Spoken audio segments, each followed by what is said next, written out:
Muy buenas tardes a todos, a todas. Les damos la bienvenida desde este espacio oficial, un nuevo encuentro de estas actividades sobre forma de solicitar publicidad, medidas cautelares y documentos judiciales ante el registro de propiedad inmueble de la provincia de Buenos Aires. La semana pasada, vamos a continuarla hoy y va a concluir el próximo miércoles. Se organiza judiciales de esta Corte, junto con el registro de la propiedad inmueble de la provincia de Buenos Aires, y cuenta con la exposición, ya la conocimos la semana pasada, de la doctora Jimena Lagos.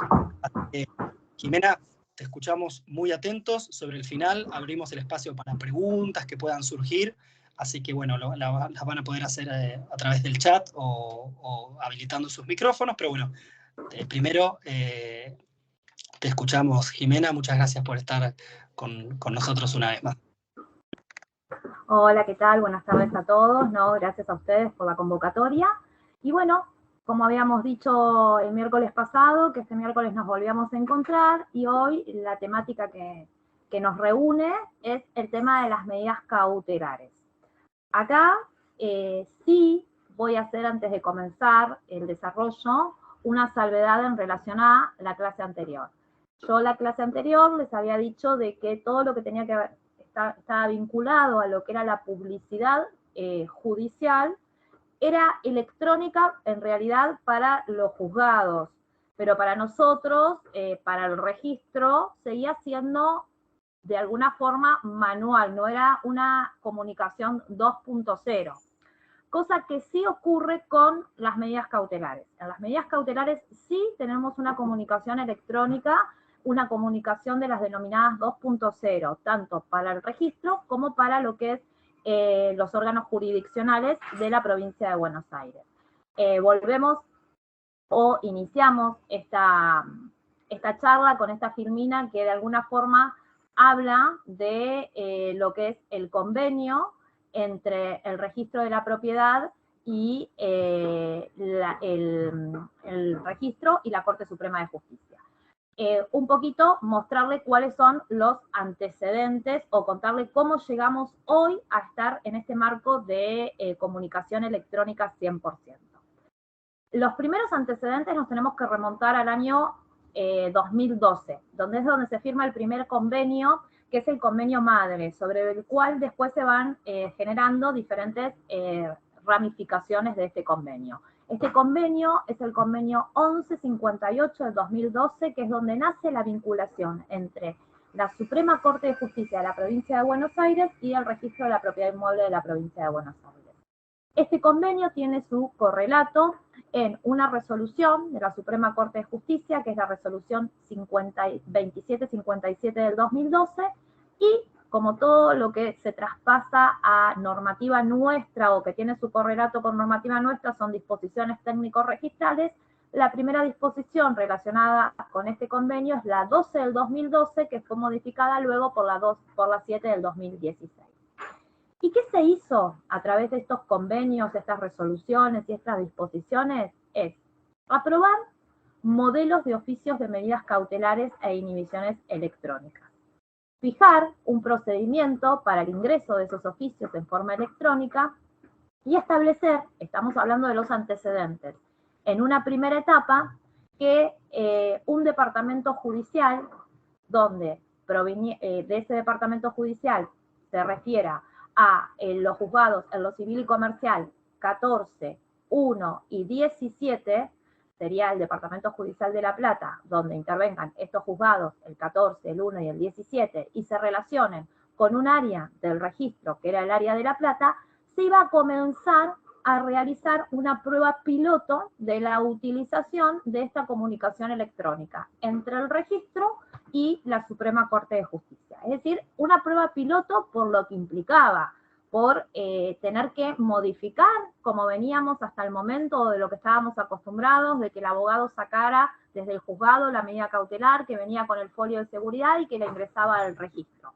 Eso cambió, iba a viajar electrónicamente desde el juzgado hacia el registro. Entonces había que crear un canal seguro donde se viera y cumpliera con todas las legalidades que tiene el folio de seguridad, porque iba a desaparecer el folio de seguridad, y a su vez ver que se podía instrumentar. Entonces se decidió comenzar por un solo partido de la provincia de Buenos Aires, el Partido de La Plata, y a su vez acotarlo más aún, un partido y que proveniera de determinados juzgados, que era con los que se estaba trabajando de alguna forma, de una manera colaborativa para el desarrollo de este convenio. Esa fue la primera etapa.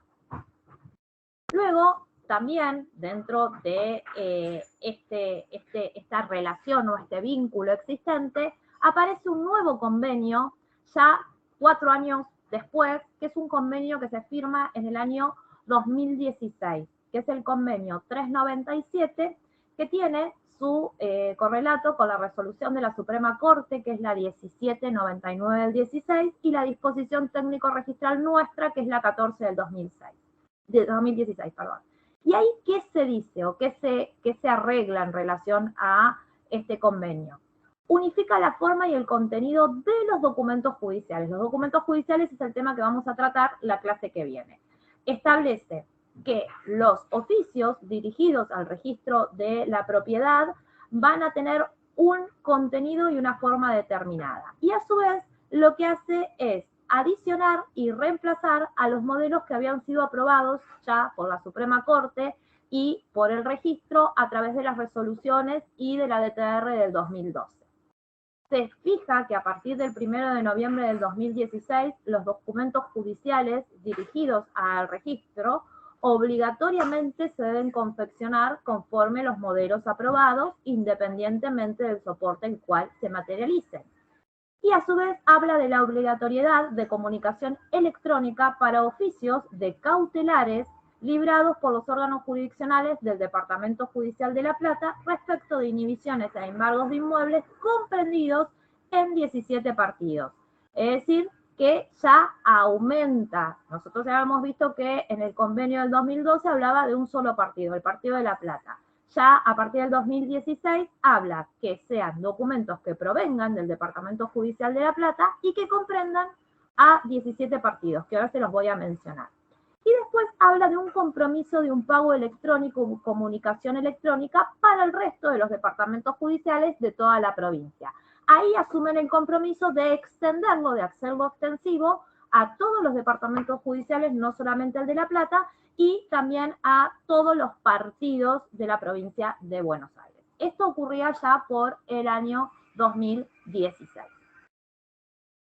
Y ahora, después, siguiendo con la evolución, tenemos que decir que surge en el año 2019 una DTR, que es la DTR 4 del 2019, que tiene su correlato en la resolución 2809 del año 2018, donde se aprueban nuevos modelos de oficios judiciales que reemplazan a los que habían sido fijados en la DTR 12 del 2012 y 14 del 2016.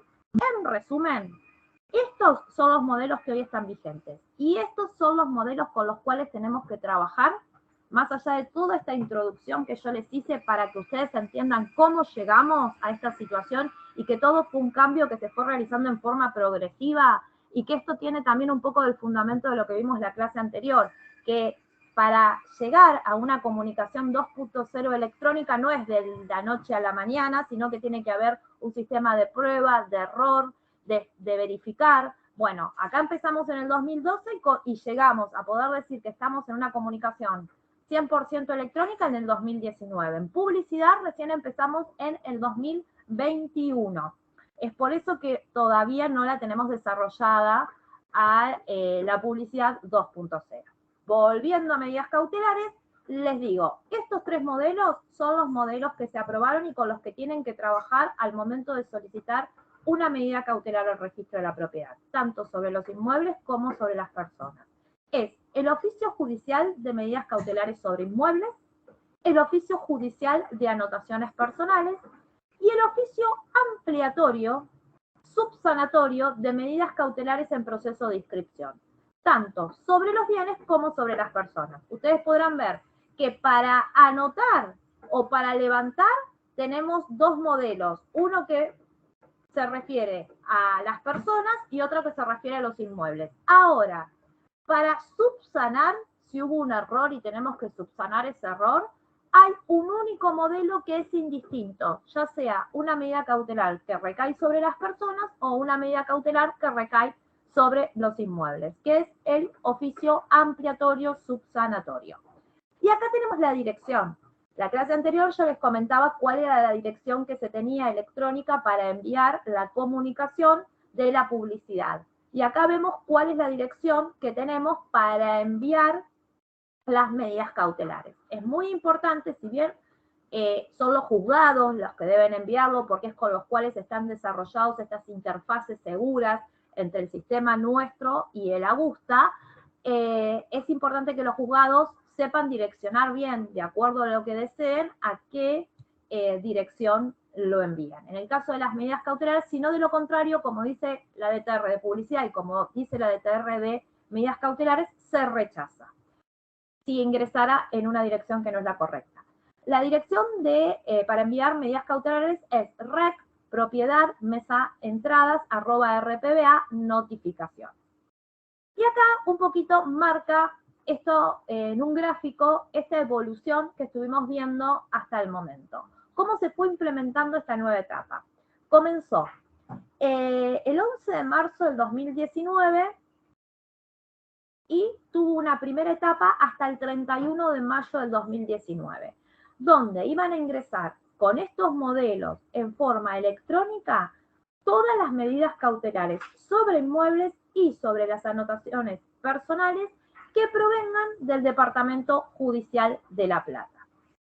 Y en el caso de que se tratase de inmuebles, que comprendan a los partidos de Berisso, Bransen, Ensenada, General Paz, La Plata, Coronel Dorrego, Esteban Echeverría, Ezeiza, General Madariaga, Lobería, Merlo, Montehermoso, Necochea, Pinamar, San Cayetano, Trenquelauquen y Villa Gesell.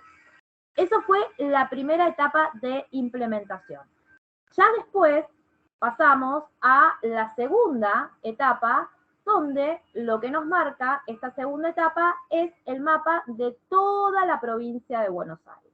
A partir del 3 de junio del 2019 fue y es en la actualidad obligatoria la comunicación de medidas cautelares para todos los departamentos judiciales y todos los partidos de la provincia de Buenos Aires. Se requiere que la comunicación sea de forma electrónica. Y ahora ya vamos a ponernos a estudiar o a trabajar sobre la norma específica. Yo recién les mencionaba DTR 4 del 2019. Luego, ya cuando entró en vigencia y ya dejamos de tener esta primera etapa de implementación y pasamos a que se aplique a toda la provincia, esa disposición técnica se transformó en DTR 8 del 2019, pero el contenido es el mismo. Y es la disposición que tenemos vigente para cuando ustedes tengan que consultar todo tema relacionado a oficio de medidas cautelares sobre inmuebles y anotaciones personales. El otro día, al terminar la clase, me preguntaban de dónde podían sacar las normas. La norma, esta norma, como la norma que di la clase anterior y como la norma que voy a dar la clase que viene, forman parte de esto de lo que es el convenio del registro de la propiedad con la Suprema Corte de Justicia, por lo cual las van a poder encontrar o en la página del registro de la propiedad o también la van a poder encontrar en la página de la Suprema Corte de Justicia, porque forman parte de nuestro convenio, de nuestro vínculo entre los dos organismos. ¿Y qué se surge de esta disposición, de esta normativa? Bueno, de esta normativa surgen algunas cuestiones a tener en cuenta. La primera cuestión, que es importante, es que el modelo de oficio judicial de medidas cautelares sobre inmueble y de anotaciones personales es de uso obligatorio para todos los órganos jurisdiccionales de la provincia de Buenos Aires. Ese es el principio general. Después, todos los datos que se solicitan en ese oficio tienen el carácter de obligatorio, salvo cuando se indique lo contrario. Deberá confeccionarse un oficio por inmueble y por cada acto. Por ejemplo, yo quiero solicitar la traba de embargo del inmueble de La Plata y de un inmueble de Mar del Plata. Voy a tener que hacer un oficio por el inmueble de La Plata y otro por el de Mar del Plata. Quiero realizar la traba del embargo, pero a su vez también quiero ampliar o quiero rectificar alguna cuestión que tenga que ver con la medida cautelar. Son dos actos diferentes. Una cosa es la traba, que es el artículo, el código de acto 16, traba de embargo, y otra cosa es la rectificación que yo pudiese querer hacer, que va a ir por otro oficio por separado. Cada oficio va en forma individual por inmueble y por acto. Eso es importante porque si no sale observado. En el caso de que fuere por las personas, la anotación, yo tengo que inhibir a 5 personas, voy a tener que enviar 5 oficios con sus correspondientes comprobantes de timbrado. No puedo enviar en un único oficio toda la traba por las 5 personas. Lo mismo si fuese 5 personas humanas o se tratase de una persona humana y una persona jurídica. Voy a tener que enviar un oficio por la persona humana y un oficio por la persona jurídica. Deberá abonarse, esto como ya lo vimos en la clase anterior, un comprobante, es decir, un timbrado por cada oficio. Es muy común que los juzgados nos consulten que el abogado le dejó un timbrado, un comprobante solo para levantar 3 inhibiciones o para anotar 3 embargos. Entonces nosotros ahí lo que le decimos es, si vos lo mandás así, se te va a validar en el primer ingreso en donde lo pusiste en uno y por el resto la perdés la plata. Porque por el resto va a salir que falta completar reposición y ese timbrado ya fue validado. Después lo podrá recuperar el usuario haciendo un expediente, pero es todo bastante engorroso y no es expeditivo y no cumple el principio de la celeridad para lo que es la inscripción o el levantamiento de una medida cautelar. Entonces, generalmente, cuando nos consultan preventivamente, porque desde el juzgado lo advierten, antes de mandar el oficio, lo que nosotros decimos es lo siguiente. Bueno, decirle al usuario, no lo envíes el oficio, comunícate con el letrado y pedile que vaya a la caja timbradora del Colegio de Escribanos y que ese timbrado se lo cambien por 5 timbrados, por 5 obleas de timbrado, para que ustedes en cada uno de los oficios puedan consignar los 18 dígitos diferentes y por lo tanto a esa persona no se le devuelva el trámite. Esto es importantísimo. No pueden agregarse adjuntos al oficio judicial. El oficio judicial viaja como comunicación electrónica y no viene adjunto nada, no viaja con ningún adjunto. Si viene con algún adjunto, va a ser rechazado. Ahora no tanto, pero al principio, cuando se comenzó a implementar este sistema, nos solían mandar la medida cautelar acompañada de la constancia que dejaba el abogado en el expediente, que era la constancia del timbrado.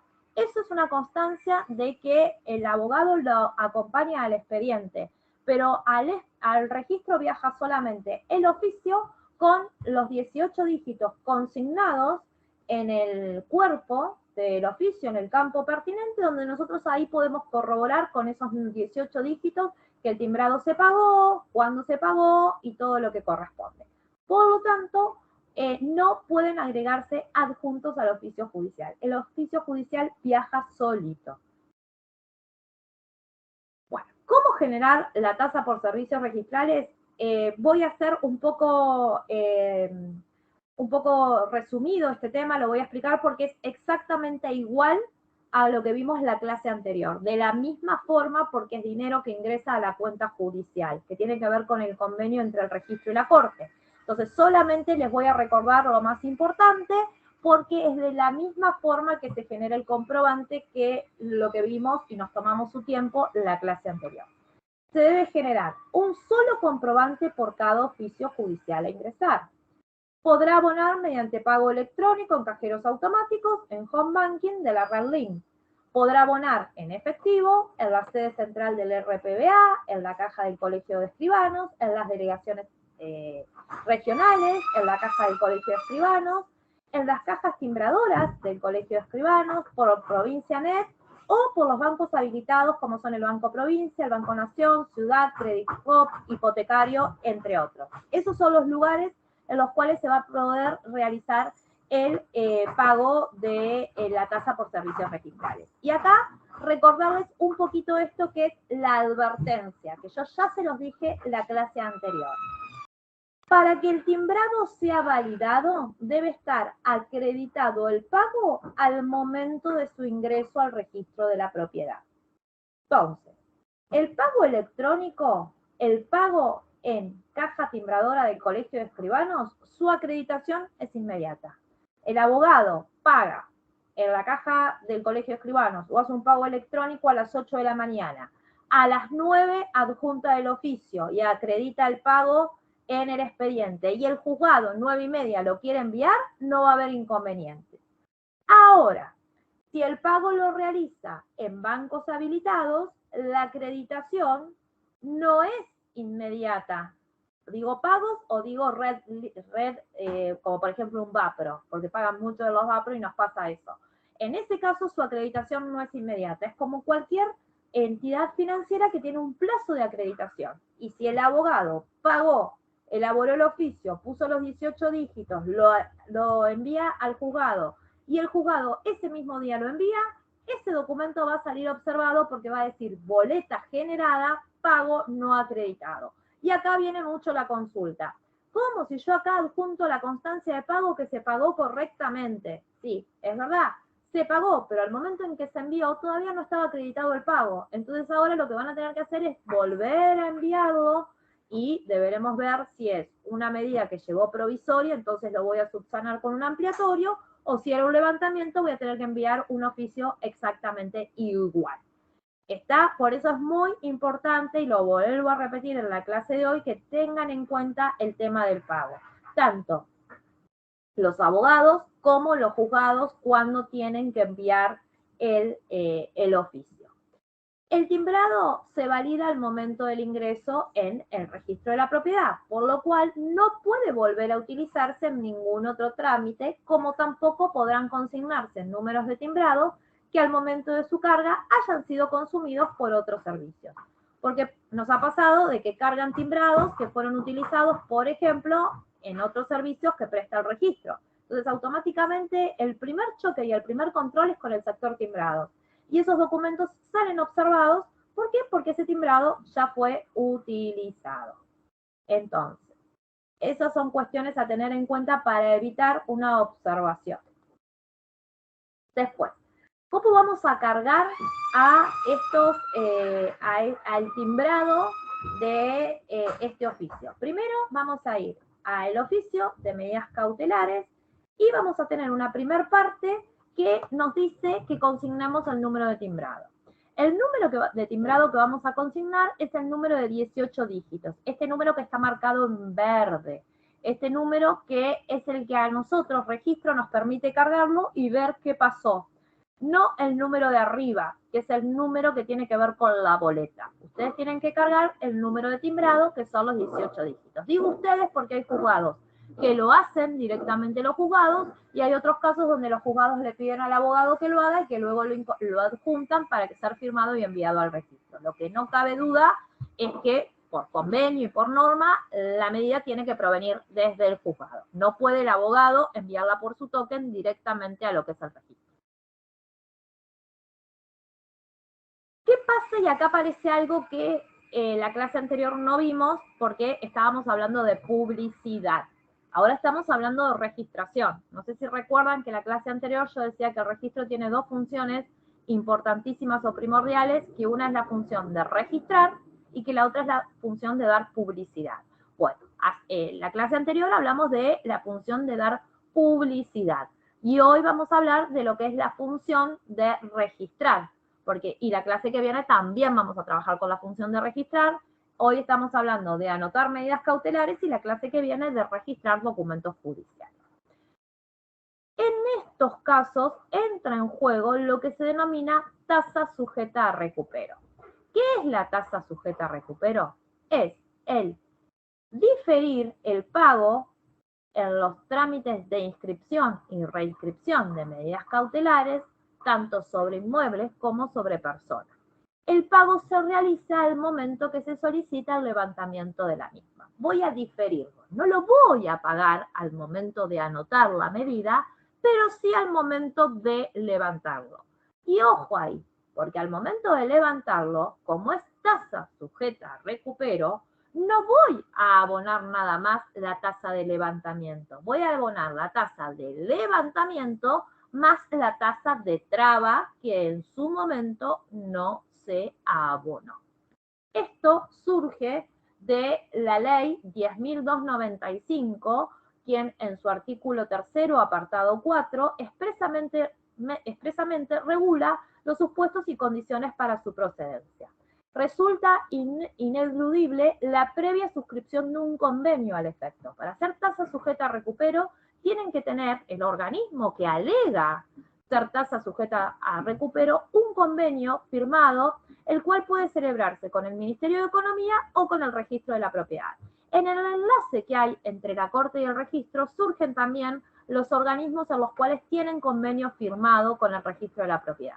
Porque si no tienen convenios firmados por el Registro de la Propiedad, por más que vayan y le aleguen, porque nos pasan muchas consultas de juzgados que dicen, vino el abogado y me dijo que él es de la caja de veterinarios. Y como va a ser ejecución de honorarios, no tiene que pagar porque es de la caja de veterinarios. Bueno, ¿tiene convenio la caja de veterinarios firmado con el registro?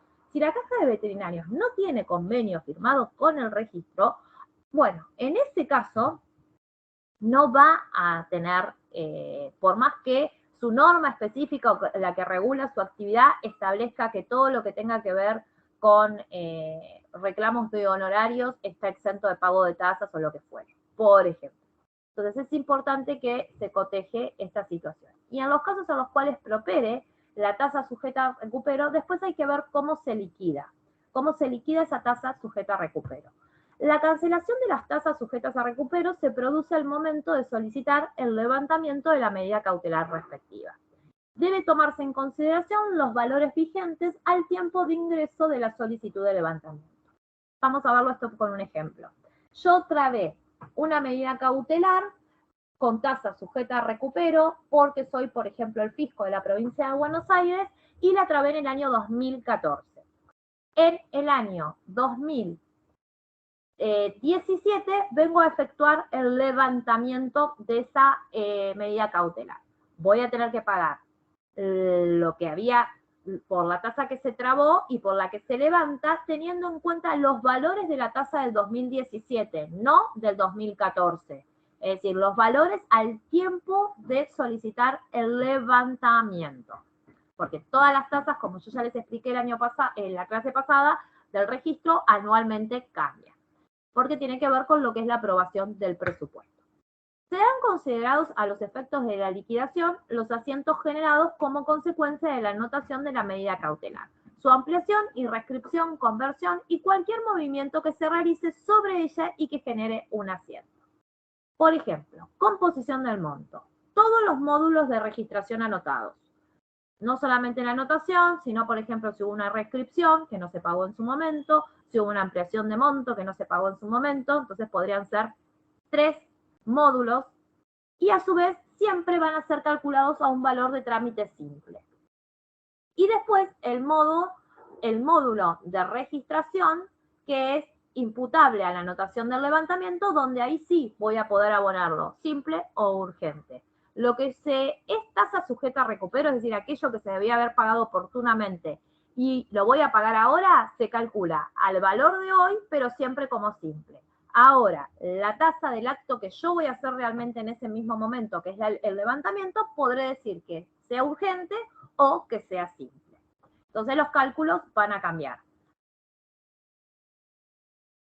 El sistema de tasas a recuperos únicamente se deberá consignar el número de timbrado para los supuestos en que se ruega el levantamiento de la medida respectiva.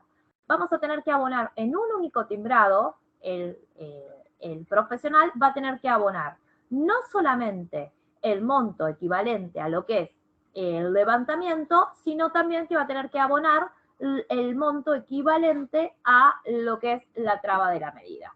Hoy, a los valores de hoy, en esta filmina está a valores viejos, ¿no? Pero en los valores de hoy, la traba está a 2.000 pesos. Imaginen que, o hagámoslo con un ejemplo, de que el fisco ingresó un embargo el 5 de enero del 2022. No abonó porque es tasa sujeta a recupero y ahora, con fecha agosto del 2022, deciden levantarlo. Cuando venga a levantarlo, va a tener que venir con un timbrado de 4.000 pesos, si desea que el levantamiento sea simple, con un único timbrado que va a tener los 18 dígitos y donde ustedes ahí en la parte de timbrado van a poner los 18 dígitos, tipo de trámite simple, y cuando dice cumplimiento de tasa van a poner tasa sujeta a recupero. ¿Por qué? Porque son 2.000 por la traba de su momento y 2.000 por el levantamiento. Ahora, ¿qué pasa si esa persona que viene a levantar quiere levantarlo urgente? Vamos a tener que abonar 2.000 pesos, que era la traba, y a su vez son 6.300 pesos como está hoy el urgente de un levantamiento. Entonces va a abonar 8.300 pesos. Le vamos a poner como tipo de trámite urgente y le vamos a poner tasa sujeta a recupero. Entonces a eso se le va a dar una tramitación urgente al levantamiento y se va a tener también como abonada la tasa sujeta a recupero. Esas son las posibilidades de valores que hay para tener en cuenta cuando estamos hablando de tasa sujeta a recupero. El monto va a ser siempre el monto equivalente. Acá en este ejemplo es con una filmina, con el monto que era en el momento de que se creó esta filmina, que era en el 2019. Pero siempre va a ser el monto a pagar cuando generen la boleta, va a ser una única boleta, lo que le queremos mostrar con este ejemplo. No es que va una boleta por la tasa sujeta a recupero y otra boleta por el levantamiento. Que con este ejemplo que recién les acabo de dar, sería una boleta por 6.300 pesos, porque sería un módulo de registración imputable a tasa simple más otro módulo imputable a levantamiento del valor del trámite urgente. ¿Está? Eso es para que lo tengan en cuenta.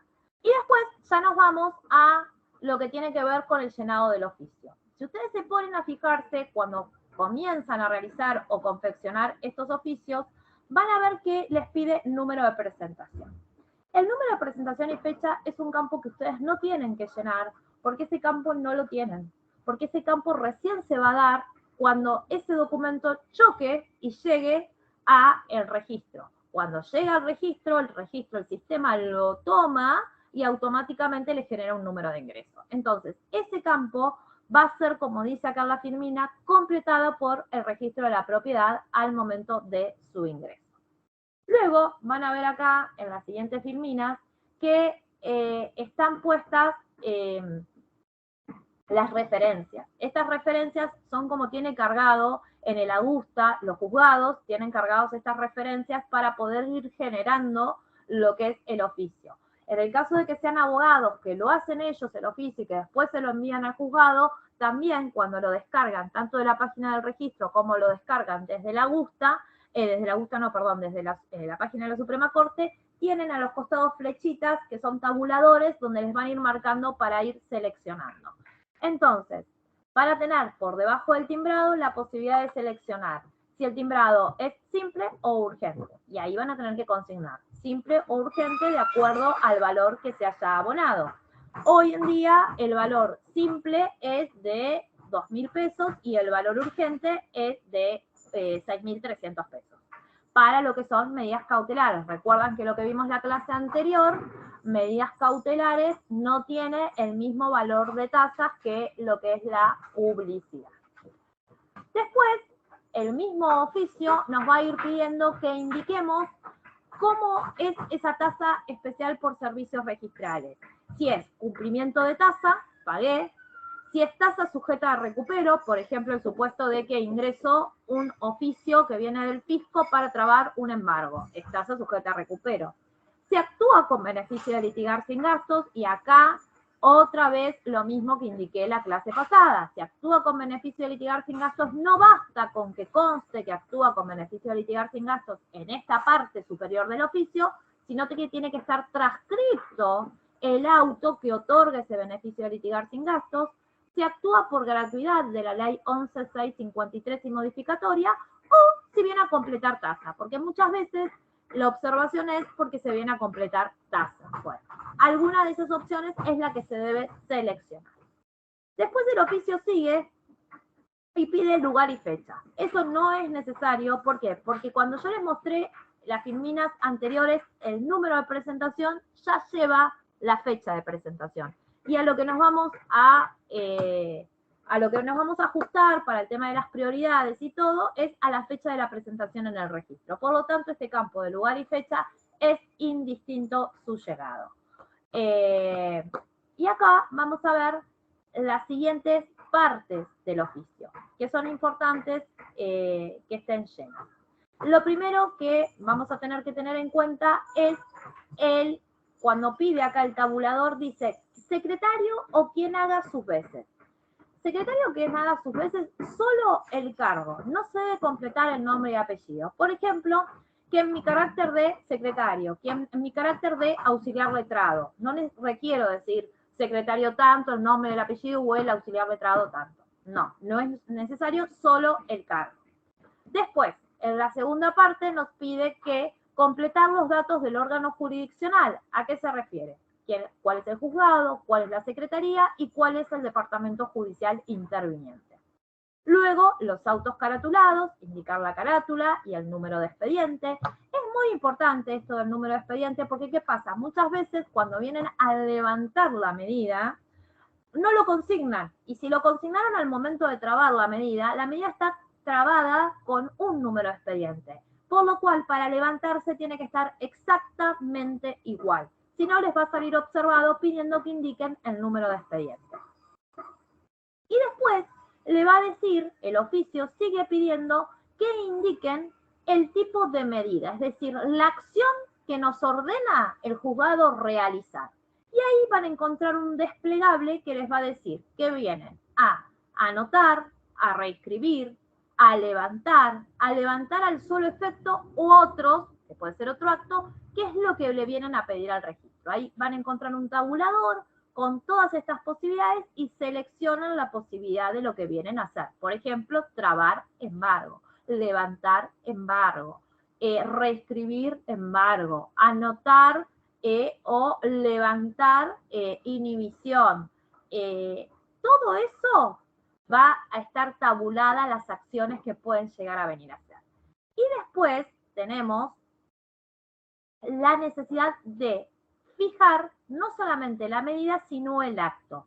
Todos los actos nosotros los tenemos codificados. Tienen un código que si ustedes teclean en la parte pertinente del oficio, la parte pertinente del oficio les despliega un tabulador similar a lo que es esta filmina, donde le indica los códigos de acto que se corresponde cada cosa.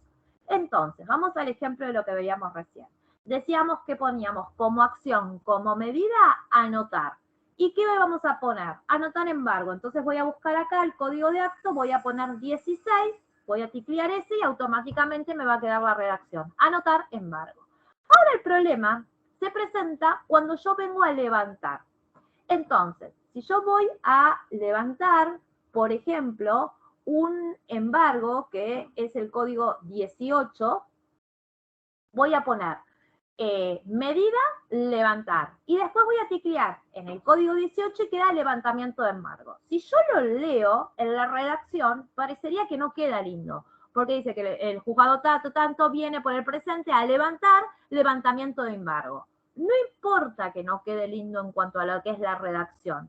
Lo importante es que quede bien codificado, porque muchas veces lo que hacen es que para que la redacción quede bien, ponen que viene medida a levantar y después le ponen código 16 embargo. Entonces, el código 16 es anotar un embargo y eso sale observado porque le decimos que nos aclare qué es lo que quieren realizar. Entonces, no importa en cuanto a lo que quede, en cuanto a la redacción, sí lo que importa es que sea contexte la acción que yo le pido que haga al registro con el código de acto que se corresponde para esa acción. Y eso lo encuentran todo tabulado cuando marcan o cargado en el agusta como referencia, si lo hace el juzgado, o si lo hace el abogado, cuando teclea en la parte de códigos de actos, ya le sale todo el listado que se corresponde cada uno. Después, en los supuestos en que se ordena reescribir, es decir, ya tenemos una medida anotada, pongámonos en contexto. Estamos hablando de reescribir algo, por lo tanto ya se escribió por primera vez. O estamos hablando de modificar algo, ya lo tenemos anotado. O levantar una medida, es decir, ya hay una medida anotada sobre la cual vamos a hacer algún trabajo. O reescribirla, o modificarla, o levantar una medida cautelar. Se deberá completar el número de presentación, es decir, la clave de ingreso, el código de entrada, el número de entrada y el dígito verificador, y la fecha de la medida de origen. A continuación se muestra un ejemplo. En el oficio ustedes se van a encontrar que por debajo de todo esto que yo les estuve mencionando que es el encabezado del oficio, dice medida de origen. Ahí solamente la voy a tener que llenar si alguna de las acciones que le pido realizar al registro son estas: reescribir, modificar o levantar. ¿Por qué? Porque si yo vengo a reescribir, tengo que decirle cuál es la medida que vengo a reescribir. Si yo vengo a modificarla, tengo que decirle cuál es la medida que vengo a modificar. Si yo vengo a levantar la medida, tengo que decirle cuál es la medida que vengo a levantar. Opcionalmente se podrá ingresar el código de acto y la medida oportunamente solicitada. Si no, no es necesario, no se compliquen, basta con que nos pongan el número de presentación y fecha de la medida de origen. Y después no es necesario que nos digan que si era un embargo, si era una medida cautelar genérica o lo que fuera, pues nosotros ya lo identificamos con el número de presentación. Pero sí que esté ese número de presentación y fecha es una condición indispensable para poder reescribir, modificar o levantar una medida cautelar. Y acá un poquito aclarar esto que nos suele traer cierta confusión. El plazo de vigencia de una medida cautelar, tal cual lo determina el artículo 37 de la ley, el inciso B, de la ley 17.801 y el artículo 207 del Código de Procedimiento Civil y Comercial de la Nación, es de 5 años. A los 5 años, si esa medida no es reescrita, caduca de pleno derecho. No requiero hacer nada, está caduca. Nosotros acá tenemos que durante la vida de esa medida cautelar, que acá está marcado con verde, que es la inscripción, hasta el momento que se produce esa caducidad, que es a los 5 años, pueden pasar algunas cuestiones. Como por ejemplo, que decidan modificar un monto, que decidan realizar una aclaratoria, que decidan cambiar el estado procesal del embargo. Es muy común que comience un embargo siendo preventivo y que después, por cambiar el estado procesal, es decir, la instancia en la cual se encuentra el proceso, ese embargo preventivo se transforme en un embargo ejecutivo o ejecutorio. De ninguna forma estos actos que hay acá en el medio modifican el plazo de los 5 años. El plazo de los 5 años lo voy a contar desde acá, desde el momento de inscripción. ¿Por qué? Porque esta es la medida y acá se inscribió. Todas estas cuestiones que existieron acá, como modificación de monto, aclaratoria, convertir el embargo en ejecutivo, todas estas cuestiones que se hicieron son movimientos de esta medida de origen. Por lo tanto, como son movimientos de esta medida de origen, no se pueden cambiar el plazo. Disculpen. Ese es el plazo que yo voy a tener que utilizar. No puedo cambiarlo. Son 5 años, porque muchas veces confunden y lo toman a partir del cambio del carácter, a partir de una modificación de monto. Y otra cosa que es muy importante, al momento de solicitar acá lo que está en lila, una reinscripción. La reinscripción es cuando ya está próximo a vencer la medida cautelar, yo necesito reescribirla. Bueno, para poder reescribir esa medida cautelar que está próxima a vencer, no lo puedo hacer antes de los 180 días de su vencimiento. Tenemos una disposición técnica que es la 3 del 91, que dice que si yo ingreso un oficio a reescribirlo antes de los 180 días, va a salir rechazado. Va a salir rechazado y se va a indicar de que deberá ajustarse a la DTR 3 de 1991. Ahora, si ingresa una medida cautelar que no cumple con los requisitos solicitados, se va a tomar provisoria. Esa inscripción provisoria tiene un plazo de vigencia de 180 días ha contado a partir de lo que es su ingreso. ¿Está? Esto sería de alguna forma, ay, disculpen, me agarró tos. De alguna forma lo que hay que tener en cuenta al momento de realizar una modificación a lo que tiene que ver con lo que es el embargo. Y acá, en esta filmina, lo que tenemos o queremos de alguna forma aclarar es estos cambios de estado procesal del embargo. Para nosotros, el embargo es uno, es el embargo de origen. El estado procesal, su cambio, es dentro del expediente. que cambie a preventivo, a ejecutivo o a ejecutorio. Pero eso no modifica el plazo, no se genera un nuevo embargo. Se anota, se publicita, pero no es un nuevo embargo. Se va a contar siempre desde el origen. Y acá un poquito un resumen de esto que les vengo diciendo.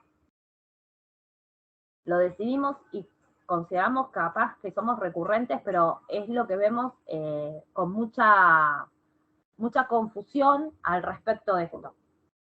Registralmente, la conversión del embargo no genera uno nuevo, razón por la cual deberá vincularse con la medida de origen con indicación de fecha y número de ingreso. Ante la ampliación de un monto de embargo, tampoco modifica el embargo el plazo del embargo de origen. Esto nosotros lo tenemos regulado en una disposición técnica, que es la disposición técnica 6 de 1988.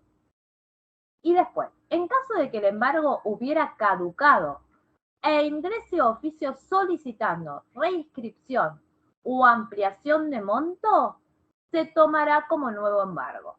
Esto lo dice la disposición técnico-registral 8 del año 1997. Vamos a un ejemplo. Ingresamos un embargo el 1 de enero del año 2000. El 2 de enero, vamos a poner por 1 de enero inhábil. El 2 de enero del año 2000. Ese embargo caduca de pleno derecho el 2 de enero del año 2005. El 10 de enero del año 2005, él se libra e ingresa a un oficio ordenando la ampliación del monto de ese embargo. Bueno, ese embargo no se puede ampliar porque ya está caduco. Lo que se hace es tomar a esa ampliación de embargo como un nuevo embargo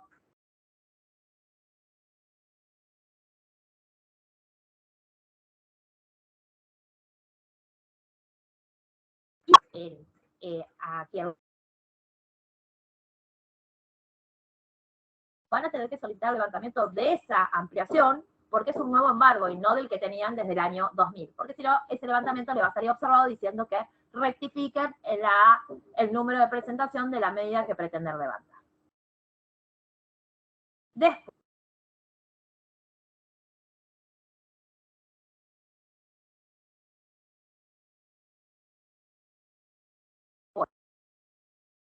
que consignemos lo que es la inscripción de dominio. Acá es importante saber que en caso de que la inscripción de dominio corresponda a una técnica que nosotros dentro del registro denominamos folio personal cronológico, inmueble comúnmente denominado inmueble no matriculado, se deberá citar el folio y el año. Y si a su vez, si es posterior al año 1916. En caso de que sea anterior al año 1916, es decir, que sea hasta el año 1915, se deberá consignar también el número de inscripción, el año y la serie. Todos estos datos son sumamente importantes para nosotros registro porque son los que nos permiten identificar el inmueble. En las filminas siguientes yo les voy a mostrar un poquito con imágenes, con fotos, la parte de trabajo nuestra desde el registro, es decir, lo que comúnmente llamamos los ficheros, para que ustedes vean y sepan y puedan identificar, de acuerdo a cada técnica de registración, por qué se piden cada elemento o cada dato, porque es necesario para individualizar el inmueble sobre el cual quieren trabar la medida o quieren levantar la medida. Es muy común que me digan, que me encuentre con profesionales o desde los juzgados que me digan, pero si para el otro oficio lo mandé y puse nada más que este dato y no me lo solicitaron. No, no lo solicitaron porque estaba inscrito bajo otra técnica. Si está inscrito bajo otra técnica, seguramente una técnica de matrícula, con consignar el número de inscripción, es decir, el número de la matrícula y el partido, es suficiente. ¿Por qué? Porque van a poder individualizar el inmueble. Ahora, si quieren trabar un embargo sobre un inmueble, que es lo que nosotros denominamos año viejo, que es un inmueble que va hasta el año 1915, y les vamos a tener que pedir más información, porque tenemos que ver qué serie es, qué inscripción es, para poder identificarlo y poder trabar la medida en el inmueble que corresponde, ¿no es cierto? Por eso, acá, inscripción de dominio, la matrícula, y después vamos a tener que indicar si es el número, vamos a poner acá arriba, y después qué tipo de técnica, si es folio real, régimen común, que sería matrícula, si es propiedad horizontal, si está afectado a derecho real de propiedad horizontal, o si se trata de un folio, o si se tratase de una matrícula. se encuentran después para tener que consignar el partido con el nombre del partido y el código del partido. ¿Dónde lo voy a poder encontrar el código de partidos? En la página del registro, la solapa descargas, ubicado en la página del registro, encuentran toda la nómina de los partidos, el numerito, el código al que se corresponde cada uno de los 137 partidos, porque también tenemos todavía inmuebles vigentes en partidos donde ya no existen como tales, pero para nosotros todavía no se han hecho una conversión, no se han reubicado en los partidos que sí existen, entonces tenemos los códigos de los 137 partidos. Bueno, y ahora vamos a ir a lo que es, seguimos con el oficio, y nos dice, medida de origen, era el caso, el supuesto que yo ya les había explicado anteriormente, si venimos a reescribir, o si venimos a levantar, o si venimos a hacer alguna modificación. Y luego nos habla, en la parte del oficio, si una parte que dice parte indivisa. Acá voy a tener que consignar la proporción de la titularidad, y no es necesario cuando, solo en los casos que no sea titular del 1/1. Si yo voy a venir a trabar un embargo, y el embargo digo que siempre y cuando se encuentre a nombre de Pedro Alfonso, y Pedro Alfonso es titular del 100, no necesito ponerle 1/1. Ahora, si yo digo que voy a trabar embargo siempre y cuando la titularidad esté a nombre de Pedro Alfonso, y Pedro Alfonso tiene un medio o tiene un tercio, voy a tener que consignar la parte indivisa sobre la cual me refiero, porque si no me lo van a tomar provisorio y me van a pedir que lo aclare. Y acá un poquito hacer un repaso de lo que son las técnicas de registración nuestras para poder entender por qué bajo determinadas técnicas nosotros necesitamos determinados datos que consignan en el oficio y bajo otras técnicas no lo requerimos. Primero, las técnicas de registración son los procedimientos y organizaciones que se aplican en los registros de la propiedad para efectivizar la publicidad inmobiliaria. Y vamos a tener, o la podemos clasificar según el modo de confeccionar los asientos registrales en técnicas de inscripción, transcripción y el legajamiento. Y según el modo de individualizar y ordenar los asientos registrales, vamos a hablar de folio personal, de folio protocolizado o cronológico personal y de folio real. Esas serían las técnicas. La registración por inscripción es esto, es lo que comúnmente ustedes ven en la matrícula. El registro recibe el documento con las minutas de inscripción, extractando de ellos los datos más relevantes y formulando el asiento en base a breve notas. El registrador vuelca sobre la base el extracto de las minutas. En el caso de los documentos judiciales, el oficio es la minuta. Lo que hace el inscriptor, recibe ese oficio y de ese oficio extrae los datos más trascendentes, que de acuerdo a nuestra normativa tienen que estar en el asiento, y los vuelca en el asiento registral. Esta es la técnica de inscripción, es la técnica con la cual estamos trabajando en la actualidad, y es la técnica que generalmente ustedes ven cuando ven una matrícula, ven rubro A, rubro B, rubro C, y ven esta técnica. Después también tenemos lo que es la técnica de transcripción. La técnica de transcripción es, el registro no extracta, sino copia en forma total o parcial el documento que recibe. Se diferencia de la de inscripción en que el inscriptor extracta los datos más relevantes. En cambio, en la de transcripción, ya sea parcial o ya sea parcial seleccionada, escribe con las palabras del documento que recibe. Lo que hace es transcribir, no extracta, no pone sus propias palabras para nada, sino de acuerdo al documento que recibe.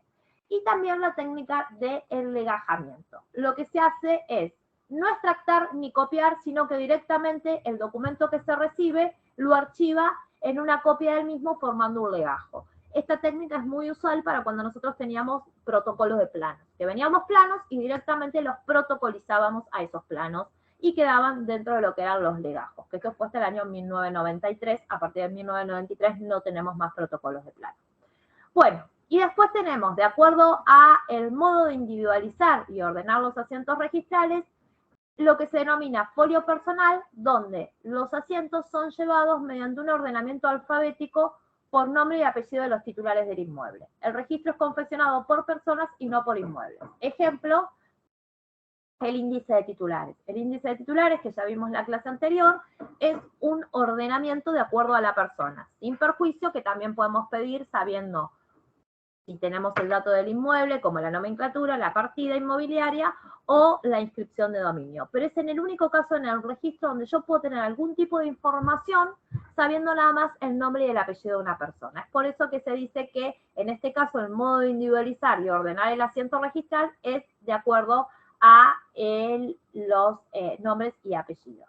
Después tenemos el que denominamos folio. Estos son los folios, que es el folio protocolizado, cronológico y personal.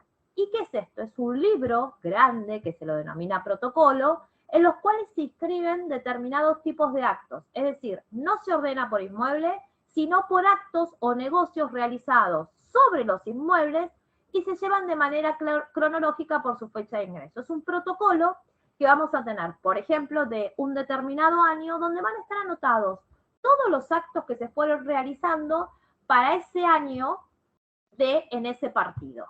Entonces, la hoja 1 y la hoja 2 no va a tener nada que ver con la hoja 3 y la hoja 4, que se va a referir a otro inmueble y a otras personas, porque lo que vamos a anotar es cronológicamente la cantidad de actos que se estuvieron llevando para ese partido en ese año determinado. No va a seguir la historia del inmueble como sí ocurre en las matrículas, donde yo pido una matrícula y en esa matrícula tengo toda la historia del inmueble. Entonces, un poquito visualizar o ilustrar esto que yo les estaba mencionando. Si yo estoy hablando de un años viejos, vamos a tener que ir a buscar acá, en estos libros, estos son los ficheros de años viejos, donde están ubicados por series, por eso que se le pide la serie también, y vamos a tener que ubicar dentro de estos protocolos cuál es el inmueble sobre los cuales ustedes quieren trabar la medida o levantar la medida. Es por eso que es tan importante que esté bien individualizada el inmueble, porque es más engorroso poder identificarlo. En el caso de ficheros de protocolo, ya estamos hablando de 1916 en adelante, estos son también los protocolos, sobre estos libros va a ir aquí a ir a buscar. Acá tenemos la identificación que hay acá en la parte del lomo del libro, tiene que ver con el año y el partido, y ahí se buscan las inscripciones. A diferencia de la filmina que les voy a mostrar ahora, que son las matrículas, donde los ficheros están ubicados por cada cartoncito de esto que ustedes ven, cada cartulinita amarilla es una matrícula que está ubicada en forma cronológica por el partido. Entonces la individualización es mucho más rápida y a su vez, cuando saco esa cartulina, que es la matrícula, tengo toda la historia del inmueble. Estos son los ficheros de matrícula. En cambio, cuando yo voy a la técnica anterior, a la del protocolo, que es esta que estamos acá, voy a tener que ir a buscar. Y a lo mejor al margen de esto me dice que hay una venta y que esa venta está anotada al folio tanto, el protocolo tanto. Y me voy a tener que ir a otro libraco. Y a su vez capaz que ahí me dice que en el margen hay otra venta y voy a tener que ir al otro libro. Mientras que acá, en la matrícula, yo saco la matrícula y voy a tener ya en el rubro a titularidades toda esa cadena, todas esas ventas que se han producido, por ejemplo. Esto es un poco visualizar para que entiendan por qué bajo algunas técnicas nosotros requerimos de una información mayor y en otras no tanto. Y acá la última técnica de registración, que es la técnica denominada de folio real. A cada inmueble se le asigna una hoja especial en la cual figuran todas las inscripciones relativas a dicho inmueble según resulten de los diferentes documentos que se presentan para su inscripción. Nuestra versión del folio real reconoce sus orígenes en una ficha de biblioteca que contiene, porque es muy similar a una ficha de biblioteca, que contiene la descripción física del inmueble, el número por el cual la designa el registro, que es la matrícula, la identificación según catastro, que es la nomenclatura catastral, la designación según título o plano, los antecedentes dominiales y los derechos reales sobre la cosa, gravámenes, restricciones, cancelaciones de las mismas y certificaciones solicitadas. Eso es lo que nosotros tenemos en lo que comúnmente denominamos matrícula. Ahora, siguiendo con la descripción de lo que era el oficio, vamos a ver que el oficio me pide en una parte, después que yo ya puse el código del partido, yo llené toda esta parte en que estuvimos viendo recién, indiqué si era folio, si era matrícula, si era legajón, me pide que indique unidad funcional o unidad complementaria. Esto es importante, ¿por qué? Porque puede ser que se trate de un inmueble que se encuentra afectado a derecho real de propiedad horizontal. Entonces, si yo voy a ordenar o voy a pedir librar una medida o anotar una medida, no voy a trabar a todo el edificio, salvo que así se haya solicitado. Entonces yo tengo que individualizar. Yo no solamente voy a tener que poner la inscripción del dominio, sino tengo que poner a qué unidad funcional se corresponde o a qué unidad complementaria se corresponde, por ejemplo, que quiero embargar. Eso es necesario consignarlo, porque si no, llega acá y si el inmueble se encuentra afectado a derecho de propiedad horizontal, lo que va a hacerse es tomarse provisoria en todas las unidades funcionales y se le va a pedir que aclare por la cual desea, por la medida que desea trabar el embargo. Y si desearan, por ejemplo, vayamos a un ejemplo que desean embargar a todas, o desean embargar a 3, a 4, bueno, son 4 inmuebles. Entonces, un oficio por cada uno de ellos con un timbrado por cada uno de ellos que deben ingresar. Ahora, ¿de dónde saco generalmente los datos? Siempre es importante al momento de solicitar una medida cautelar y es de buena técnica que consideramos, ¿no? Para evitar dilatar el tema y la resolución, que los juzgados le soliciten a el profesional que acredite o que incorpore un oficio, un informe, perdón, de dominio actualizado para poder tener todos los datos actualizados. En ese caso, ustedes van a trabajar al momento de elaborar el informe, teniendo que extraer datos. Vayamos al caso más simple, que sería de una matrícula. Entonces, vamos a extraer la inscripción de dominio, de la parte de acá arriba, donde dice inscripción de dominio, la unidad funcional, que es la que figura acá, después los datos del adquirente, que son el titular de dominio, y después la descripción del inmueble, que es sobre donde se asienta, si fuera necesario consignar algo, y esta es la parte donde está la descripción de la unidad funcional, más el plano, más el estado constructivo. Estas son las partes que tiene una matrícula y que ustedes van a tener que tener en cuenta al momento de confeccionar el oficio. La nomenclatura catastral solamente es necesario completar los datos requeridos, es decir, la circunscripción, la sección, la manzana y lo que vendría a ser la parcela. Después, si hay unidad funcional o hay su parcela, lo van a completar en el campo que les pide la unidad funcional. Por eso diferenciamos entre esta filmina que les marca acá, esta que marca lo que es la nomenclatura catastral, ¿no es cierto? Y la filmina anterior creo que era, no, vamos a ir a la anterior, esta es la que viene después. Acá. Y esta que les marcaba la unidad funcional. Cuando pide nomenclatura catastral, iría hasta la unidad funcional. La unidad funcional no iría. Y en el campo que les pide unidad funcional, es decir, iría a esta parte. Y en el campo que les pide unidad funcional, solamente ponen lo que es la unidad funcional. Después, designación. Designación es sobre dónde recae el bien, donde está asentado ese bien. Siempre la van a encontrar acá, en la primera parte, en el medio, en este renglón que hay, que va a decir, la designación según título cita el lote y manzana, chacra o quinta según corresponda, o fracción según corresponda, sobre la cual se encuentra asentado el bien o se encuentra asentado el lote. En los casos de las técnicas de folio real matrícula no se le pide. En los casos de la técnica de folio protocolizado, solo si no se puede individualizar el inmueble se les va a pedir, si no tampoco, pero puede llegar a haber algún caso de que se trate de un folio complejo que está afectado por muchos planos y de los cuales surgen varias parcelas y entonces para trabar bien salga observado pidiéndole que consignen lo que es la designación del bien. Bueno, la designación del bien es eso, se refiere a dónde está sentado, cuál es el lote y la manzana en la que se asienta ese bien, o la parcela, o la chacra, o la quinta sobre la cual se asienta ese lote. O si está afectado un plano, la designación, cómo lo designa el plano, por qué plano y cuál es la designación de acuerdo a ese plano. Ahora vamos a ir a ver acá qué dice.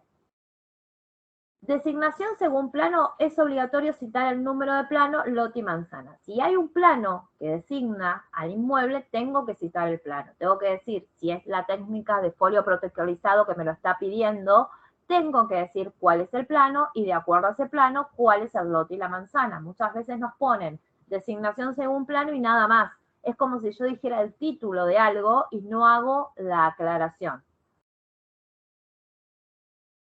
Después, si seguimos con el modelo del oficio, dice, otros planos agregados al legajo al folio. Este campo no es obligatorio, es un campo que está para casos de pedidos bajo la técnica de folio protocolizado, que se trate de años viejos generalmente y que sean muy complejos. Pero si no, no es un campo que requiere que lo llenen obligatoriamente. En ese caso, seguramente ustedes lo van a ingresar sin consignar y el área, si lo considera que lo necesita para individualizar el inmueble, se los va a pedir. Después, en el caso de la toma de razón, cuando el juez nos dice, deberá procederse a la toma de razón siempre y cuando figure como.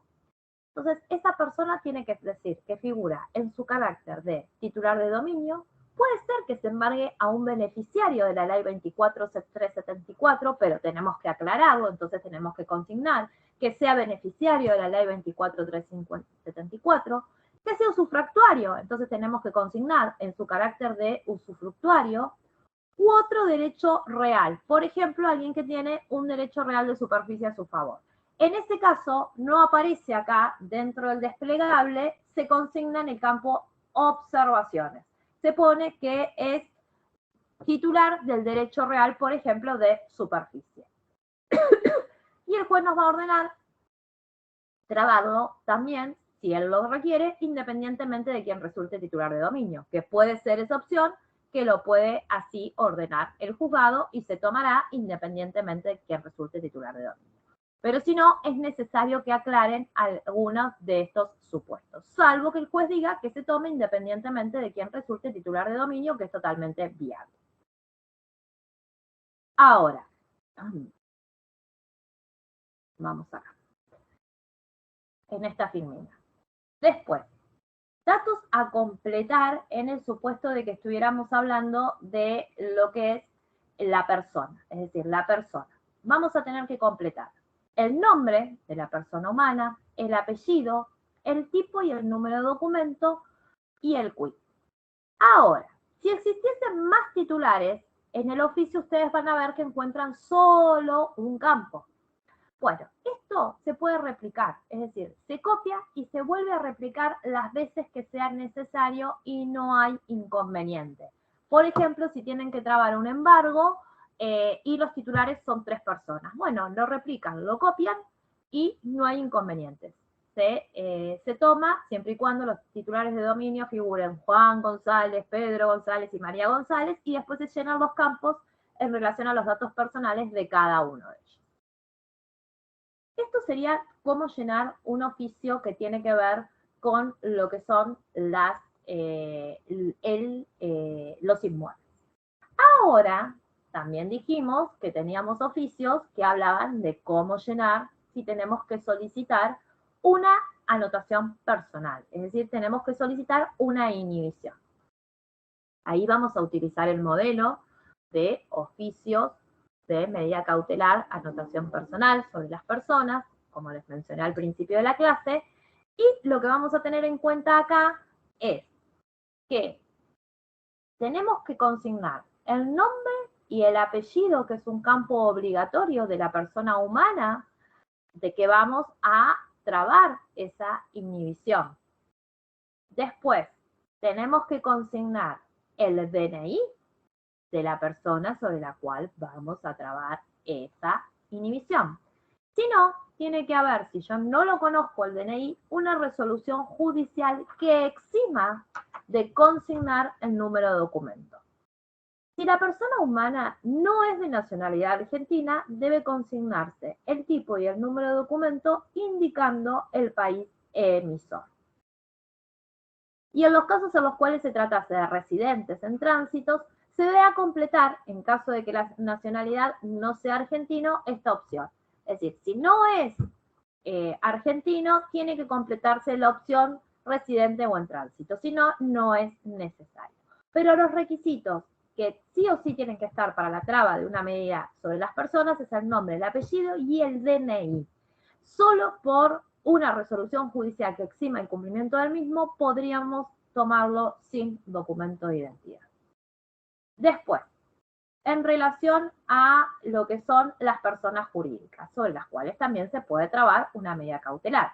Bueno, en este caso también vamos a tener que consignar que el nombre, el apellido de la persona jurídica, el tipo de persona jurídica que se trate, que vamos a ticlear ahí en tipo y ahí nos van a aparecer en el desplegable todas las posibilidades de personas jurídicas que existiesen y a su vez también consignar si el nombre es conforme, la razón social es de acuerdo a su estatuto o se desconoce. Si se desconoce si es tal cual a su estatuto, se consigna ahí como campo obligatorio que se desconoce y no hay inconveniente. Si bien ahora no se está devolviendo por eso, durante mucho tiempo se devolvió, si no se consignaba, entonces está bueno que de última quedó en el oficio y es un campo para poder marcarlo. Si lo conocen, que es igual al estatuto, ponen que sí. Si se desconoce, consignan que se desconoce, que es conforme al estatuto y no hay problema. Después, todos estos campos son de llenado obligatorio ¿para cuándo? Acá, cuando quiero levantar una medida al solo efecto de escriturar. Es muy común que se quiera levantar una medida al solo efecto de escriturar. Bueno, entonces, en esos casos hay una disposición técnico-registral, que es la nuestra, que es la disposición técnico-registral 9 del 2002.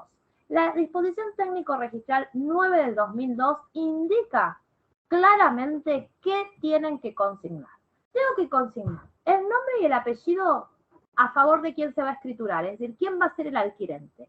El escribano o el juez, porque puede ser que no sea una escritura, sino que sea porque se va a inscribir una subasta. Entonces, el escribano o el juez que ordena esa inscripción. El partido del escribano, el registro del escribano, la clase de operación, por ejemplo, compraventa, el monto por el que se hace la operación, el partido del inmueble con el código del partido al que corresponde, la inscripción de dominio, el número de matrícula y la designación del bien solo en los casos que estuviésemos hablando de un folio protocolizado. Si yo voy a pedir un levantamiento con código de acto al solo efecto de escriturar, tengo que consignar todos estos datos. Si yo no consigno todos estos datos, me va a salir rechazado pidiendo me ajuste a la DTR 9 del 2002. Y la DTR 9 del 2002 le pide todos estos datos que ya están dentro de lo que es el modelo del oficio. Ahora, si yo no voy a hacer un levantamiento al solo efecto de escriturar y es un levantamiento liso y llano, bueno, en ese caso directamente esos campos no los lleno, no son necesarios. Después, vamos a ir a la filmina siguiente. La filmina siguiente es la que dice, espera que bajo de acá. La filmina siguiente es la que habla de el rubro observaciones. El rubro observaciones, a este rubro me refiero tanto si utilizo el modelo de para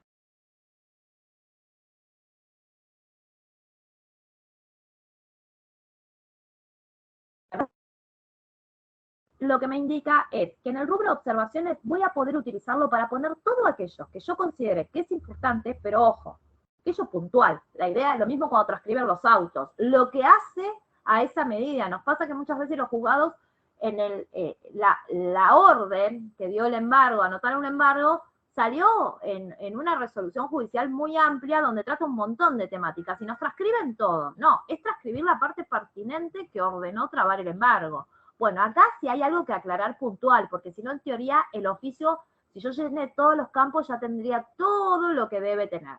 Pero, por ejemplo, puede darse que ustedes vieron que hasta el momento que yo estuve hablando, cuando hablé del llenado de lo que era el oficio de medida cautelar sobre inmueble, en ningún momento les dije consignar monto. No hay un campo que indique el monto, porque yo puedo trabar un embargo sin monto. Pero si yo hubiese ordenado, o el juzgado hubiese ordenado, perdón, trabar un embargo con monto, donde lo debo consignar, más allá que va a estar en el auto que ordena la medida, en el rubro observaciones voy a tener que consignar cuál es el monto y cuáles son los intereses. O, en el caso, debiendo discriminar la moneda, el concepto en que corresponde a capital y el concepto que corresponde a intereses. En ese caso, lo voy a tener que consignar, por ejemplo, en el rubro observaciones. O, a su vez, también si yo quiero poner el carácter de ese embargo. Yo voy a decir que trabo embargo, y no hay en un lugar que indique con qué carácter lo trabo ese embargo. Más allá, sobre todo si es un embargo preventivo, que sabemos que el día de hoy o mañana se puede transformar en un embargo ejecutivo o ejecutorio. Bueno, en el rubro observaciones puedo consignar que el carácter del embargo es preventivo, es ejecutivo o es ejecutorio. Esas son cosas que se pueden consignar dentro de lo que es el campo observación. Y después, el modelo ampliatorio, porque hasta acá estuvimos hablando o trabajando con estos dos modelos. Veníamos a trabar medida cautelar sobre el inmueble o veníamos a trabar medida cautelar sobre las personas. Ahora tenemos el supuesto donde ese documento ingresó, adolece de algún defecto subsanable, aplicamos el artículo 9 de la ley 17.801 que implica que se tomó en forma provisoria y que tiene que ser subsanado. Esa forma, la forma por la cual se va a subsanar va a ser a través de un modelo ampliatorio de medidas cautelares en proceso de inscripción, que es lo que comúnmente se denomina subsanatorio. Recuerden, como les dije al principio de la clase, que es el mismo modelo tanto para medidas cautelares sobre las personas como para medidas cautelares sobre los inmuebles. En este caso, en el campo timbrado, lo voy a dejar en blanco porque ya se abonó el timbrado oportunamente, salvo que la observación sea completar reposición porque entró sin timbrado, ¿no es cierto? Si no, lo voy a dejar en blanco y voy a tener que consignar o voy a tener que poner el número de la medida de origen por la que se validó esa tasa. Voy a poner en observaciones, en la parte de abajo en realidad el oficio ampliatorio no tiene un campo que se llame observaciones, pero sí en una parte de abajo editable, que la tasa, número de timbrado, vuelvo a poner los 18 dígitos, se validó en presentación tanto, que es la presentación que yo ingresé y que me la observaron, siempre y cuando esté dentro de la vigencia de los 180 días. Porque esto sí, a diferencia de lo que vimos el otro día en publicidad, la tasa no se tiene que pagar nuevamente ante una observación porque tiene una vigencia de 180 días. Le decía, la excepción donde vamos a completar también en lo que es el ampliatorio, los 18 dígitos, es cuando la observación fue completar reposición. Bueno, porque si ahí fue completar reposición porque no tenía el timbrado pago, ahí sí lo voy a poner en el ampliatorio, en la parte de timbrado, los 18 dígitos, porque se va a validar ahí. Es la primera vez que se va a validar ante el ingreso de ese documento. Y después, para tener en cuenta, un levantamiento rechazado no genera una inscripción provisoria, se rechaza directamente. Entonces, recuerden que el modelo ampliatorio subsanatorio es para medidas cautelares en proceso de inscripción, es decir, que tienen inscripción provisoria. Si el documento de levantamiento se rechazó, no está con provisoria, por lo cual el error no lo puedo subsanar a través de un modelo ampliatorio. Pasa muchísimo que subsanan levantamientos a través de un modelo ampliatorio y vuelven a salir observados. ¿Por qué? Porque hay que utilizar el modelo de oficio de medida cautelar sobre la persona o sobre el inmueble. Hay que volver a mandar un modelo de medida de traba que es el mismo modelo para el levantamiento, no un ampliatorio. Ya lo dice el artículo 5 de la DTR 8 del 2019.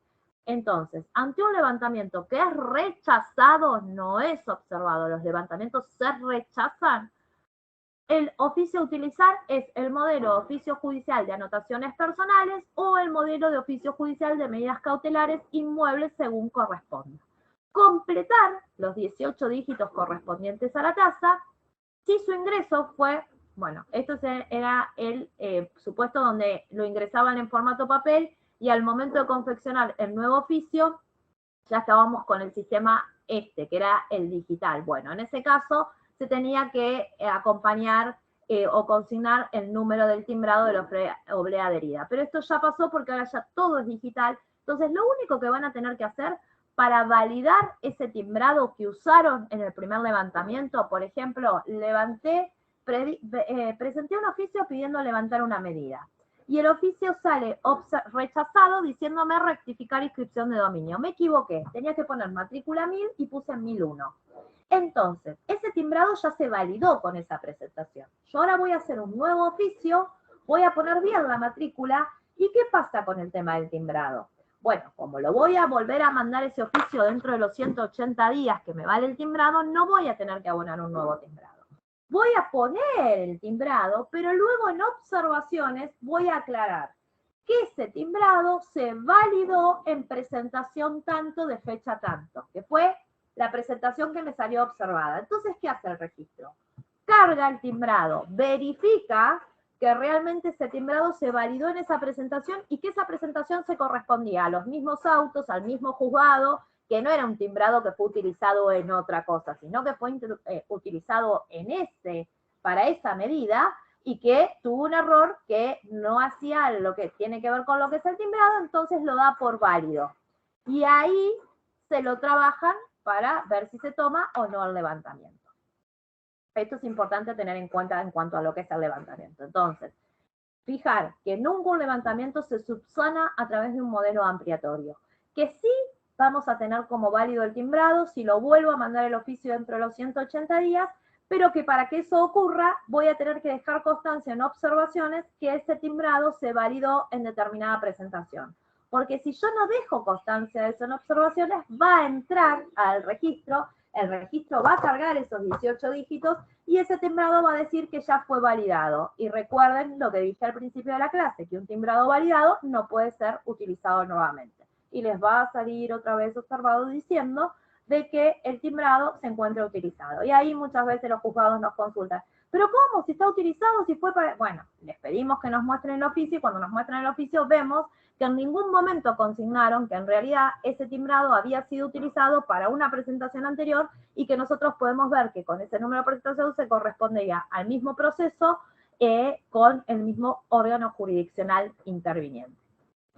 Y después ya, por último, volver a repetirles esto que les dije en la clase pasada. Para este tema también, la única forma de resolver o de reclamar o de consultar es a través de la ventanilla virtual de consultas que están relacionadas con todos los temas vinculados a el convenio que está destinada a los funcionarios judiciales. También eso es importante. Muchas veces en la ventanilla virtual escriben abogados. Nosotros automáticamente los derivamos, si podemos, a la página, si sabemos que algo que nos están preguntando está en la página. Si no, le pedimos que el juzgado se comunique por nosotros, porque el juzgado cuando se loguea tiene una identificación con sus mails institucionales y nosotros podemos identificar que estamos hablando con un órgano jurisdiccional, que es por lo cual está firmado el convenio para este chat exclusivo para lo que son los juzgados. ¿Por qué se crea exclusivamente para los juzgados? Primero porque el abogado tiene el acceso de otras consultas a través o de la página del registro o a través del sector consultoría, pero porque esta comunicación sí es exclusiva juzgado-registro. El abogado lo único que hace es dejar el timbrado en el expediente, pedir, la labor del abogado es pedir que ordene el juzgado librar la medida. Una vez que el juzgado le libró la medida, pedirle que al juzgado acreditar el pago del timbrado y ahí terminaría el accionar. El oficio lo debería confeccionar el juzgado. Hay juzgados que por su capacidad operativa le piden al abogado que lo haga. Bueno, el abogado lo confecciona, pero después el abogado lo tiene que acompañar al expediente y es el juzgado el que lo tiene que firmar y enviar al registro. Y la comunicación que nosotros damos y emitimos se la comunicamos digitalmente también a el expediente. No va ninguna notificación al abogado, esa notificación llega al expediente y después el juzgado decide cuándo ponerla visible para que los letrados la puedan ver a través de lo que es la MEP. Esto un poco repetir lo que dije en la clase anterior en cuanto a qué juzgados aplica esta medida, o esta forma o este convenio. Este convenio aplica para todos los órganos jurisdiccionales de la provincia de Buenos Aires que utilicen el sistema Agusta, no para los que utilizan el sistema SIM, como en el caso de las fiscalías o los juzgados de garantías penales, ni tampoco para aquellos que son juzgados federales o extraña jurisdicción, que nos seguimos manejando con formato papel, y en el caso de que sea la ley 22.172, cumpliendo con todos los requisitos de la ley 20.172. ¿Está? 22.172. Después, para el resto de los juzgados de la provincia de Buenos Aires, aplica este sistema, para los de paz, para los de familia, para todos los que trabajan con lo que es el sistema Agusta. Eso es igual a lo que estuvimos viendo en cuanto a lo que es publicidad. ¿Alguna consulta, alguna duda que tengan al respecto? No tengo problema porque en principio ya estaríamos, con lo que tenía planificado explicarles, estaría dado. Bueno, buenísimo, Jimena. Acá ya están los micrófonos disponibles para que la gente se desmutee y si tienen una consulta la hagan oralmente. Vamos a ver en el chat hubo... Sí, vi que escribían, pero no llegué a ver. Sí, quizás fueron intervenciones que se fueron haciendo a lo largo de la charla, entonces tenían que ver con ese momento. Marcelo había consultado, a ver, Marcelo primero puso, cuando pones 8 urgente, ¿en cuánto levantás? No sé, Marcelo, si no preferís... Si no está, claro, capaz que nos haga la respuesta. Claro, por ahí, la pregunta. Marcelo, si tomás el micrófono, te escuchamos y para hacer la pregunta más clara. Y bueno, si no, alguna otra persona que tenga algo que comentar, algo que preguntar.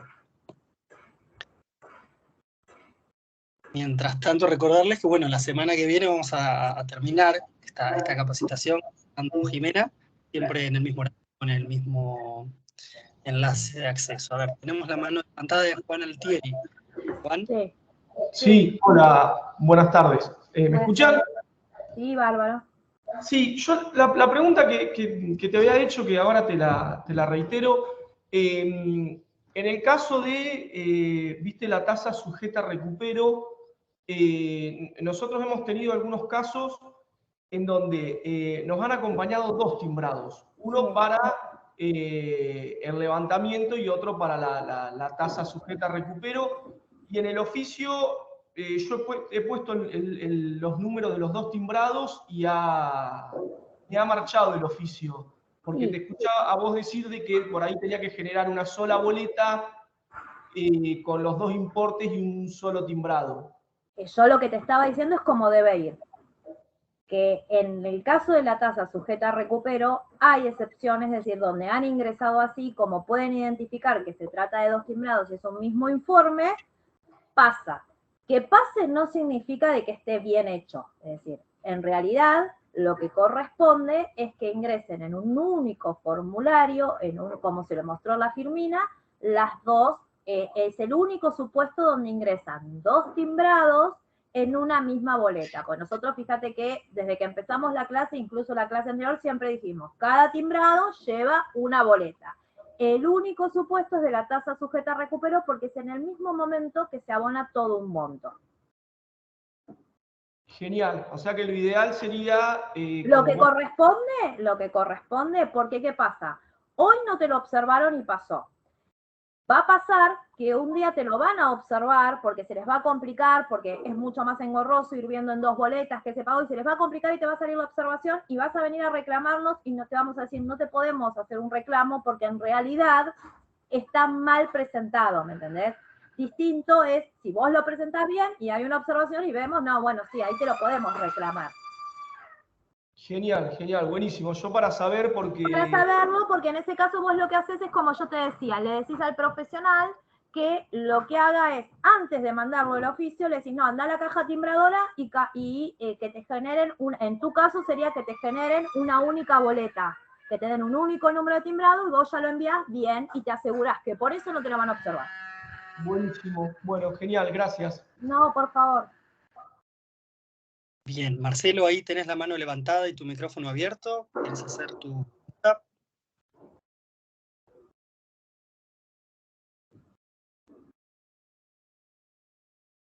Bien, si no, tenemos también la mano levantada de Daniela Rosso. Daniela, ¿estás por acá?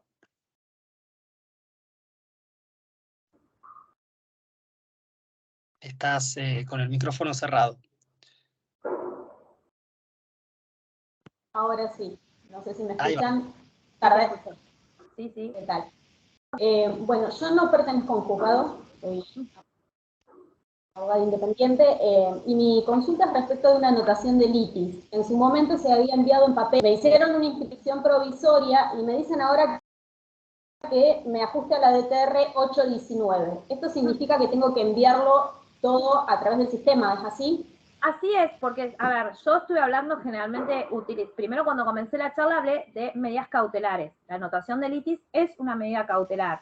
Después en los ejemplos generalmente utilicé el embargo porque es lo más común, pero no escapa dentro de lo que es el sistema de medidas cautelares. Es decir, la anotación de litis es una medida cautelar si proviene de un órgano jurisdiccional de la provincia de Buenos Aires, tiene que cumplir con la forma de instrumentarse, no solo el modelo de oficio de la 8 del 19, sino que enviarse electrónicamente también.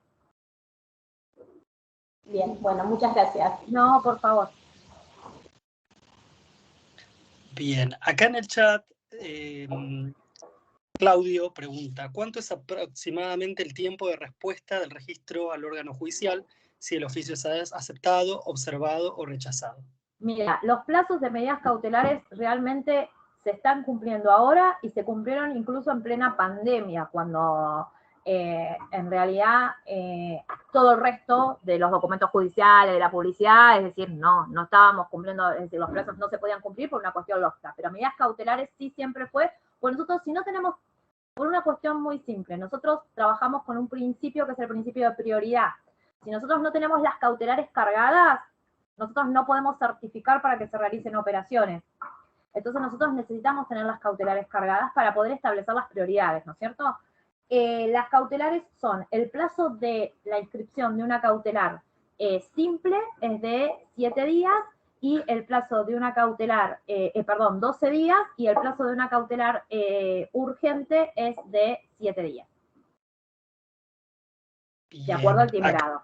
Y los plazos están cumpliéndose en todos. Y hay ciertas situaciones particulares, cuando ustedes ven que se excedieron de esos plazos, comiencen a averiguar porque algo puede ser que esté pasando. Puede ser que esa medida cautelar haya quedado absorbida en un expediente de acá del registro me refiero, ¿no? Bueno, entonces ahí ya tenemos que averiguar porque algo que no va por los carriles normales está pasando, porque si no, dentro de esos plazos debería estar saliendo.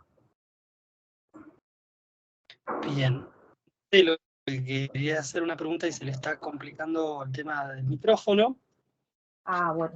Consulta, quisiera saber la idea en el plazo que tardan en anotar la medida con pago de tasa urgente, 6.300. Así es lo mismo que dije recién, es decir, los plazos no hay una diferencia entre levantamiento, anotación, es decir, los plazos son simples, 12 días, urgentes 7 días hábiles. Bien. Con Claudio, que fue quien preguntó anteriormente, comenta que se refería al tiempo de contestación al órgano jurisdiccional, no a su registración. Es que la contestación es en el mismo momento que se registra, porque por el sistema de firmador, cuando se está haciendo el asiento, cuando se está registrando, se está comunicando al juzgado. Por esto que yo les digo de que hablo de una comunicación electrónica 2.0, donde las interfaces se encuentran vinculadas. Entonces, distinto es lo que vimos en la clase pasada de publicidad, donde después que se trabajó hay que ir y notificarlo. Acá no. Es decir, es por firmador automáticamente que se está generando el asiento, porque se tomó o se está observando y está elaborándose la observación, sale la notificación al juzgado. No hay una diferencia de un plazo con otro. Bien. Marcelo, respecto del ejemplo que diste durante la exposición, comenta si el plazo de caducidad es de 5 años o 5 años y un día, como se decía en el ejemplo. Entiende que el último día del 5.º año está caduco, pero bueno, quiere... No sé a qué se refiere con el Aclarar ejemplo. eso. Es decir, los plazos, es decir, el plazo es el que establece el código y el que establece la ley. Son 5 años al día de, y los vencimientos los tomamos, nosotros nos regimos como se rigen los plazos del Código Civil. Es decir, al procederse al cumplimiento de los 5 años, la medida está caduca. Bien. Bien, bueno, en el chat no han aparecido, a ver si hay algo más. No sé si alguien más quiere levantar la mano. María comenta, el plazo de 180 días para pedir la reinscripción del embargo, ¿son hábiles o corridos? No, nosotros nos guiamos por los plazos establecidos en el artículo 6 del Código Civil. Los plazos se cuentan tanto plazos corridos, es decir, y se cuentan tanto días hábiles como inhábiles, es decir, son 180 días. Lo que pasa es que acá hay una, llamémosle excepción, porque si nosotros los 180 días caen un sábado o un domingo, se le permite solicitar la reinscripción hasta el primer día hábil siguiente. Por ejemplo, el lunes. Si no, estarían caídos, ¿no es cierto? Pero se cuentan de acuerdo, de la misma forma que se encuentran los intervalos del derecho en el Código Civil. Bien. Bueno, no han aparecido más preguntas. Si te parece, Jimena, por hoy, porque nos queda un encuentro más, vamos cerrando acá. ¿Te parece bien? Sí, no hay inconveniente. La clase que viene nos vemos vamos a hacer declaratorias de herederos, subasta, usucapión, todos los documentos que tienen incidencia, que son judiciales y que tienen incidencia registral, para ver cuáles son los requisitos de inscripción de cada uno de ellos.